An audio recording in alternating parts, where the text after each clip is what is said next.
नमस्कार, मैं हूँ शालिनी सिंह। स्वागत करती हूँ आप सभी का हमारे विशेष प्रस्तुति में श्री राम के लोक परलोक।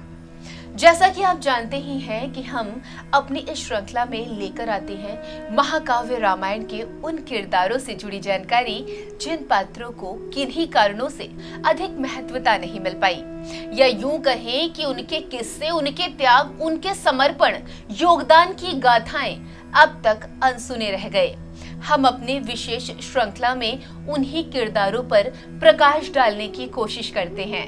तो आज इस सिलसिले में बात करेंगे लक्ष्मण की पत्नी उर्मिला की। बचपन से ही आपको और हमें रामायण के सबसे महान किरदारों की बात करते हुए भगवान राम, देवी सीता, हनुमान जी और विभीषण जैसे नामों के बारे में बताया गया है। निश्चित रूप से इनकी महानता की तुलना किसी से नहीं की जा सकती, लेकिन क्या आप जानते हैं इनसे परे एक ऐसा पात्र है जिसके त्याग की ओर किसी का ध्यान ही नहीं गया।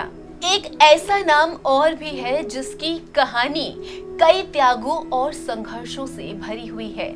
हम बात कर रहे हैं लक्ष्मण जी की पत्नी उर्मिला की। कौन है उर्मिला? कैसे हुई थी लक्ष्मण जी और उर्मिला की शादी?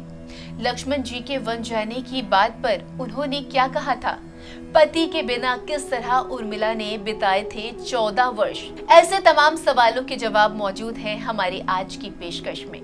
तो देर किस बात की, आइए आपको मिलवाते हैं उर्मिला से और आपको बताते हैं उर्मिला के त्याग की कहानी।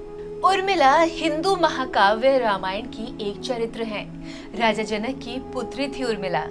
राजा जनक की दूसरी पुत्री और देवी सीता की छोटी बहन थी। ये बात तो आप और हम सभी जानते हैं कि देवी सीता धरती से प्रकट हुई थी और राजा जनक ने उन्हें अपनी पुत्री के रूप में स्वीकार किया था। लेकिन बहुत ही कम लोग जानते हैं कि सीता जी के प्रकट होने से पहले कुछ समय बाद राजा जनक और उनकी पत्नी सुनैना ने उर्मिला को जन्म दिया था। मान्यता ये भी है कि उर्मिला क्षीर सागर का अवतार हैं। भगवान श्री राम और देवी सीता का विवाह तय होने के बाद उनके छोटे भाई बहनों का विवाह भी एक दूसरे के साथ करने का निश्चय किया गया। इस तरह लक्ष्मण जी का विवाह उर्मिला से, शत्रुघ्न का विवाह श्रुतकीर्ति से और भरत का विवाह मांडवी से किया गया। जब लक्ष्मण जी ने अपने बड़े भाई और भाभी के साथ 14 साल के वनवास पर जाने का फैसला लिया, तब उन्हें समझ नहीं आ रहा था कि वे ये बात अपनी पत्नी उर्मिला को आखिर कैसे बताएं। दरअसल लक्ष्मण जी को इस बात का डर था कि कहीं उर्मिला भी माता सीता की तरह साथ में वन चलने का निश्चय न कर ले। लक्ष्मण जी का यह विचार बड़ा ही वास्तविक था। उनकी जगह आप होते तो आपके मन में भी एक बार यह विचार जरूर आता। हालांकि जैसे तैसे लक्ष्मण जी ने उर्मिला को वन जाने की बात बताते हुए कहा कि भगवान श्री राम उनके पिता समान हैं और देवी सीता उनकी माता। ऐसे में हर समय श्री राम सीता के साथ रहकर वो उनकी सेवा करना चाहते हैं। साथ ही उनकी रक्षा किए जाने को लक्ष्मण जी ने अपना धर्म बताया। साथ ही उन्होंने उर्मिला को उसके कर्तव्यों के बारे में बताते हुए कहा कि इस कठिन समय में तुम्हें पूरे परिवार समेत अयोध्या नगरी का भी ध्यान रखना होगा। जब लक्ष्मण उर्मिला को सारी बातें बताते हैं तो वह उनके फैसले का सम्मान करती हैं। उर्मिला नहीं चाहती थी कि वो अपने पति के कर्तव्य पालन में बाधा बने। साथ ही उर्मिला जी ने लक्ष्मण से ये वादा लिया कि वनवास के 14 सालों के दौरान वो न तो उनके बारे में सोचेंगे और न ही उनकी चिंता करेंगे। इस वचन के पीछे उर्मिला का तर्क था कि इस तरह लक्ष्मण जी पूरे समर्पण के साथ श्री राम सीता की सेवा नहीं कर पाएंगे। उर्मिला नहीं चाहती थी कि नींद उनके पति को अपने कर्तव्य पूरा करने से रोके, इसलिए उन्होंने नींद की देवी मानी जाने वाली निद्रा देवी से अपने पति के हिस्से की नींद भी मांग ली, ताकि लक्ष्मण जी को कभी भी नींद की वजह से परेशानी ना हो। कुछ धार्मिक मान्यताएं तो ये भी कहती हैं कि जब लक्ष्मण जी अपना वन जाने का फैसला बताने के लिए उर्मिला के कमरे में पहुंचे तो उर्मिला रानियों वाले कपड़े, गहने आदि धारण करके सजी हुई थी। वो चाहती थी कि लक्ष्मण जी उन्हें दुख की घड़ी में भी गहनों से सजा देखकर उनसे नाराज हो जाएं और वनवास के दौरान उन्हें याद न करते हुए पूरे समर्पण के साथ श्री राम और सीता की सेवा करें। उर्मिला जैसा चाहती थी वही हुआ। उन्हें ऐसे देखकर लक्ष्मण जी बहुत क्रोधित हुए और उनकी तुलना कैकेयी से करने लग गए। इतना ही नहीं, उन्होंने उर्मिला को अपनी पत्नी मानने से भी इनकार कर दिया और उनसे सारे रिश्ते नाते तोड़ लिए। 14 वर्षों में उर्मिला ने इस बात का जिक्र कभी किसी से नहीं किया। वे चुपचाप अपने दुख को सहती रही। जब देवी सीता वनवास से लौटी तब उन्हें लक्ष्मण और उर्मिला के बीच कुछ परेशानियों का एहसास हुआ और उन्होंने उर्मिला से सारी बात बताने को कहा। देवी सीता के बार बार विनती करने पर उर्मिला ने उन्हें सारी सच्चाई बता दी। जब देवी सीता ने सारी सच्चाई लक्ष्मण को बताई तो उन्हें अपने कहे शब्दों पर काफी पछतावा हुआ। साथ ही उन्हें अपनी पत्नी की महानता से जुड़ी सच्चाई भी मालूम हो गई। बतौर एक महिला कहूं तो उर्मिला संभवतः रामायण के सर्वाधिक उपेक्षित पात्र हैं। जब भी रामायण की बात आती है तो आपको और हमें मर्यादा पुरुषोत्तम राम याद आते हैं, जो अपने पिता के वचन के लिए 14 वर्षों के लिए वन को चले गए। हमें देवी सीता याद आती हैं, जो अपने पति के पीछे पीछे वन की ओर चल दी। एक आदर्श भाई, महापराक्रमी लक्ष्मण याद आते हैं, जिन्होंने श्री राम के लिए अपने जीवन का हर सुख त्याग दिया। भ्रातृ प्रेम की मिसाल भरत याद आते हैं, जिन्होंने अयोध्या में एक वनवासी सा जीवन बिताया। महाज्ञानी और विश्व विजेता रावण याद आते हैं, जो धर्म कर्म से पंडित होते हुए अनीति कर बैठा।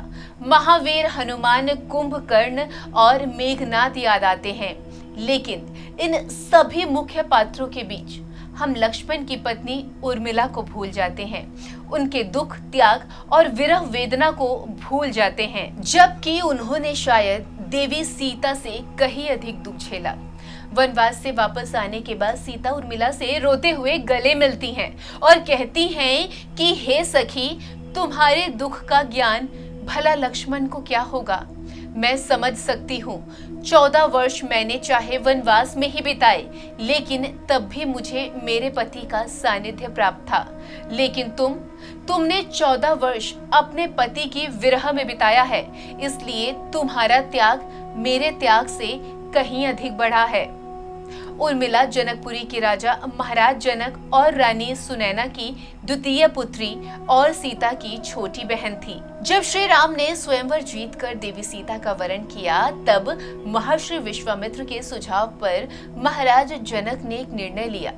उन्होंने सीता के साथ ही साथ अपनी दूसरी पुत्री उर्मिला का विवाह लक्ष्मण के साथ करवा दिया। अपने छोटे भाई शेरध्वज की पुत्रियों मांडवी और श्रुतकीर्ति का विवाह भरत और शत्रुघ्न के साथ तय कर दिया। चारों बहनें एक साथ ही जनकपुरी से अयोध्या आई। लक्ष्मण और उर्मिला के अंगद और चंद्रकेतु नामक 2 पुत्र हुए और सोमदा नाम की एक पुत्री हुई। इन्होंने ही क्रमशः अंगदिया और चंद्रकांतापुरी की स्थापना की थी। वाल्मीकि रामायण में उन्हें रूप, गुण और तेज में सीता के समान ही कहा गया है, जिसने अल्प समय में ही अयोध्या में सभी का हृदय जीत लिया। जब श्री राम को वनवास हुआ तो उनके लाख समझाने के बाद भी देवी सीता उनके साथ चलने को तैयार हुई। उधर लक्ष्मण तो राम के प्राण ही थे, वे कैसे उनका साथ छोड़ सकते थे, इसलिए वो भी वन चलने को तैयार हुए। जब उर्मिला को पता चला कि लक्ष्मण भी वन जाने को तैयार हैं, तब वह बिल्कुल व्याकुल हो गई। तब वह भी वस्त्र धारण कर उनके पास आई और वन चलने का अनुरोध किया। इस पर लक्ष्मण जी ने कहा, उर्मिले, तुम मेरी दुविधा को समझने का प्रयास करो। मेरा वन जाने का उद्देश्य केवल इतना है कि वहाँ भैया और भाभी की सेवा कर सकूं। तुम्हारे सानिध्य से मुझे सुख ही मिलेगा, लेकिन तुम्हारे वहाँ होने पर मैं अपने इस कर्तव्य का वहाँ पूरी तरह से मान नहीं रख पाऊंगा। इसलिए तुम्हें मेरी सौगंध है कि तुम यहीं रहकर मेरे वृद्ध माँ बाप की सेवा करो। इस पर उर्मिला रोते हुए कहती हैं कि आपने मुझे अपनी सौगंध दे दी, तो अब मैं आपकी बात कैसे टाल सकती हूँ। किंतु मैं ये सत्य कहती हूँ कि 14 वर्षों के बाद जब आप वापस आएंगे तो मुझे जीवित नहीं देख पाएंगे। आपके विरह में इसी प्रकार रो रोकर मैं अपने प्राण त्याग दूंगी। तब लक्ष्मण फिर कहते हैं, प्रिय, अगर तुम इस प्रकार विलाप करोगी तो मैं किस प्रकार वन जा पाऊंगा। इसलिए मैं तुम्हें एक और सौगंध देता हूँ कि मेरे लौट के आने तक तुम किसी भी परिस्थिति में रोना मत। यही कारण था कि जब लक्ष्मण लौट कर आए तो उर्मिला कई दिनों तक रोती रही। रामायण जैसी जनप्रिय महागाथा इस संसार में शायद ही कोई हो। भगवान राम के चरित्र से आज भी संसार प्रेरणा लेता है। मर्यादा पुरुषोत्तम राम को एक आदर्श पुत्र, एक आदर्श भाई, एक आदर्श पति और उससे कहीं आगे बढ़कर एक आदर्श जननायक के रूप में प्रस्तुत किया गया है। आज भी आपके परिवार के बड़े बुजुर्ग आपको राम जी जैसा बनने की बात अक्सर कह देते होंगे। भगवान राम के इर्द गिर्द जिन मजबूत चरित्रों का वर्णन किया गया उनमें खलनायक के तौर पर रावण का नाम आता है और राम रावण के युद्ध के आसपास ही इस महाकाव्य की संरचना बुनी गई है। साथ ही समर गाथा में सीता, लक्ष्मण, भरत, दशरथ जैसे दूसरे तमाम चरित्रों ने इस कथा को अमर बना दिया है। पर लक्ष्मण की धर्म पत्नी उर्मिला के चरित्र को इस महाकथा में कहीं भी वह स्थान नहीं मिला जो इस कथा के दूसरे चरित्रों को मिला है। या यूं कहें कि जैसा त्याग उर्मिला ने किया उसके अनुसार उन्हें वह महत्वता नहीं मिली जिसकी वह वाकई में हकदार थी। उर्मिला ने पति लक्ष्मण जी के लिए वह सब कुछ त्याग दिया जो वह त्याग सकती थी और पति के अभाव में अपनी सभी जिम्मेदारियों का निर्वहन करती रही। जरा कल्पना कीजिए, क्या उर्मिला का जीवन इन 14 वर्षों में जरा भी सुखमय रहा होगा? क्या उन्हें एक दिन, एक पल, एक क्षण के लिए भी चैन मिला होगा? आपका भी यही जवाब होगा कि बिल्कुल नहीं। देवी उर्मिला के भीतर का अंतर्द्वंद समझा जा सकता है। 14 वर्षों तक न केवल वो अपने पति के विरह में जलती रही बल्कि अपने आंसुओं को भी रोक कर रखा। यहाँ तक कि जब महाराजा दशरथ का स्वर्गवास हुआ तब भी वे लक्ष्मण को दिए अपने वचन के कारण रो न सकी। जब भरत अयोध्या वापस आते हैं, उन्हें श्री राम के वनवास का समाचार मिलता है तो वे अपनी माता कैकेयी की कड़े शब्दों में निंदा करते हैं और उसके बाद तीनों माताओं, गुरुजनों और मंत्रियों को लेकर श्री राम को वापस लेने के लिए चल देते हैं। उस समय उर्मिला उनके पास आती हैं और कहती हैं कि आप मुझे भी अपने साथ ले चलिए। इस पर भरत उन्हें समझाते हुए कहते हैं कि उर्मिला, तुम इतनी व्यथित क्यों होती हो? तुम्हारी व्यथा मैं समझ सकता हूँ, किंतु तुम्हें यात्रा का कष्ट सहन करने की क्या आवश्यकता है? बस कुछ ही दिनों की बात है, मैं तुम्हारे पति को साथ लेकर ही लौटूंगा। मैंने यह निश्चय किया है कि भैया, भाभी और लक्ष्मण को वापस लाने से मुझे विश्व की कोई शक्ति नहीं रोक सकती। इसलिए तुम अधीरता त्यागो और अपने पति के स्वागत की तैयारी करो। जब श्री राम अपने वचन की बाध्यता के कारण भरत के साथ आने में अपनी असमर्थता व्यक्त करते हैं तो भरत अयोध्या वापस आकर उर्मिला से कहते हैं, मैं सबसे अधिक तुम्हारा दोषी हूँ। मेरे ही हट के कारण तुम्हारे पास अपने पति के सानिध्य का जो एक अवसर था वो तुम्हें प्राप्त नहीं हुआ, इसलिए मुझे माफ कर दो। उर्मिला निद्रा का प्रसंग बड़ा ही चर्चित है। बताते हैं, वनवास की पहली रात में जब भगवान राम और देवी सीता कुटिया में विश्राम करने चले गए तो लक्ष्मण कुटिया के बाहर एक प्रहरी के रूप में पहरा दे रहे थे। तभी उनके पास निद्रा देवी प्रकट हुई। लक्ष्मण ने निद्रा देवी से ये वरदान मांगा कि उन्हें 14 वर्षों तक निद्रा से मुक्त कर दे। तो निद्रा देवी ने उनकी इस इच्छा को स्वीकार करते हुए ये कहा कि उनके हिस्से की निद्रा किसी न किसी को तो लेनी ही होगी। तब लक्ष्मण ने निद्रा देवी से विनती की थी कि उनके हिस्से की निद्रा उनकी पत्नी उर्मिला को दे दी जाए। कहा जाता है कि निद्रा देवी के इस वरदान के कारण लक्ष्मण की पत्नी उर्मिला लगातार 14 वर्षों तक अयोध्या में सोती रही और लक्ष्मण वन में जागते रहे। दक्षिण भारत में आज भी कुंभकर्ण निद्रा के साथ साथ उर्मिला निद्रा का भी जिक्र उन लोगों के लिए किया जाता है जिसे आसानी से जगाया न जा सके। श्री रामायण को आज तक हमने अपने और इस समाज ने श्री राम के दृष्टिकोण से देखा। लक्ष्मण को देखा, देवी सीता को जाना, हनुमान के भक्ति भाव को जाना, रावण के ज्ञान को पहचाना, लेकिन कभी यह नहीं ध्यान दिया कि इस रामायण में अगर कोई सबसे अधिक उपेक्षित और अनदेखा पात्र था तो वह थी लक्ष्मण की पत्नी और जनक नंदिनी सीता की अनुजा उर्मिला। उर्मिला के महान चरित्र, अखंड पतिव्रत, स्नेह और त्याग की चर्चा रामायण में अपेक्षित थी, पर वह हो न सकी। सबसे विकट क्षणों में भी उर्मिला आंसू न बहा सकी, क्योंकि उनके पति लक्ष्मण ने उनसे एक और वचन लिया था कि वो कभी भी आंसू नहीं बहाएंगी, क्योंकि अगर वो अपने दुख में डूबी रहेंगी तो परिजनों का ख्याल कैसे रख पाएंगी। यह कोई कल्पना कर सकता है कि अपने पति को 14 वर्षों के लिए अपने से दूर जाने देना और उसकी विदाई पर आंसू भी न बहाना किसी नव विवाहिता के लिए कितना ही मुश्किल क्षण होगा। जरा कल्पना कीजिए कितना कष्टकारी वो पल रहा होगा। कितना हृदय विदारक पल था जब परम पूजनीय महाराज दशरथ स्वर्ग सिधार गए, पर वचन के सम्मान रखने के लिए उर्मिला तब भी न रोई। महाराज जनक अपनी पुत्री को मायके यानी मिथिला ले जाना चाहते थे, ताकि माँ और सखियों के सानिध्य में उर्मिला का पति वियोग का दुख कुछ कम हो सके। परंतु उर्मिला ने मिथिला जाने से साफ इनकार कर दिया, यह कहते हुए कि अब पति के परिजनों के साथ ही उन्हें रहना होगा और दुख में उनका साथ वह नहीं छोड़ सकती, क्योंकि यह उनका धर्म है।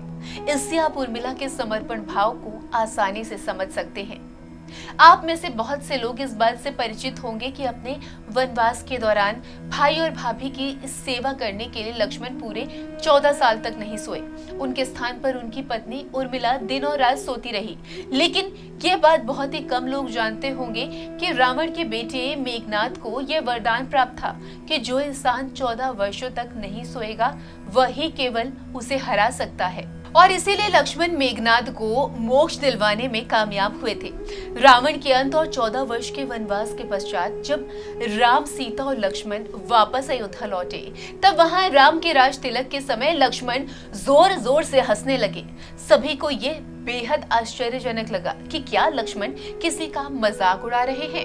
जब लक्ष्मण से इस हंसी का कारण पूछा गया तो उन्होंने जवाब दिया कि ताउम्र उन्होंने इसी घड़ी का, इसी पल का इंतजार किया है, लेकिन आज जब यह घड़ी आई है तो उन्हें निद्रा देवी को दिया गया वो वचन पूरा करना होगा जो उन्होंने वनवास काल के दौरान 14 वर्ष के लिए उन्हें दिया था। दरअसल निद्रा ने उनसे कहा था कि वह 14 वर्ष के लिए उन्हें परेशान नहीं करेंगे और उनकी पत्नी उर्मिला उनके स्थान पर सोएंगी। निद्रा देवी ने उनकी यह बात एक शर्त पर मानी थी कि जैसे ही वह अयोध्या लौटेंगे उर्मिला की नींद टूट जाएगी और फिर लक्ष्मण को सोना होगा। लक्ष्मण इस बात पर हंस रहे थे कि अब उन्हें सोना होगा और वो राम का राज तिलक नहीं देख पाएंगे, और उनके स्थान पर उर्मिला ने यह रस्म देखी थी। एक और वाकया ऐसा है जो ये बताता है कि लक्ष्मण की विजय का मुख्य कारण उर्मिला थी, या यूं कहें कि काफी हद तक इसके पीछे का जो योगदान था, मेघनाद की मृत्यु के पीछे का जो योगदान था वह उर्मिला का था। वो आज के दौर में कहा जाता है ना कि हर कामयाब मर्द के पीछे एक औरत का हाथ होता है, तो यहाँ भी कुछ ऐसा ही देखने को मिला। अब आपको बताते हैं कि आखिर कैसे यह सब हुआ। मेघनाद के वध के बाद उनका शव राम जी के खेमे में था। जब मेघनाद की पत्नी सुलोचना उसे लेने आई, पति का छिन्न शीश देखते ही सुलोचना का हृदय अत्यधिक द्रवित हो गया। उसकी आंखें बरसने लगी। रोते रोते उसने पास खड़े लक्ष्मण की ओर देखा और कहा, सुमित्रा नंदन, तुम भूल कर भी यह गर्व मत करना कि मेघनाद का वध तुमने किया है। मेघनाद को धराशायी करने की शक्ति विश्व में किसी के पास नहीं थी। यह तो 2 पतिव्रता नारियों का भाग्य था। यहाँ पर सुलोचना ने दूसरे सती के रूप में उर्मिला का ही संदर्भ दिया है। यहाँ आपके मन में एक प्रश्न जरूर आया होगा कि अगर उर्मिला 14 वर्षों तक सोती रही तो उन्होंने अपने पति के आदेश अनुसार अपने परिवारजनों का ध्यान कब रखा? इसका जवाब हमें रामायण में ही मिलता है कि उर्मिला को ये वरदान था कि वो एक साथ 3 जगहों पर उपस्थित हो सकती थी और 3 अलग अलग कार्य कर सकती थी, और उनका ही एक रूप 14 वर्षों तक सोता रहा। वाकई उर्मिला के विरह और त्याग को जितना समझा जाए उतना कम है। शायद इसलिए सीता ने एक बार कहा था, 1000 सीता मिलकर भी उर्मिला के त्याग की बराबरी नहीं कर सकती। धन्य है वो युग, धन्य है वो लोग जिसने उर्मिला के त्याग को देखा। धन्य है वो भारत भूमि जहां उर्मिला ने जन्म लिया। जिसने रामायण रूपी महागाथा में असत्य पर सत्य की विजय में अपना अहम योगदान सुनिश्चित किया। आज के कार्यक्रम में बस इतना ही, लेकर फिर कुछ रोचक तथ्य हम होंगे उपस्थित और फिर एक बार उठाएंगे पर्दा रामायण के अगले किरदार के जीवन पर से। आप देखते रहिए शरणम टीवी। जय श्री राम।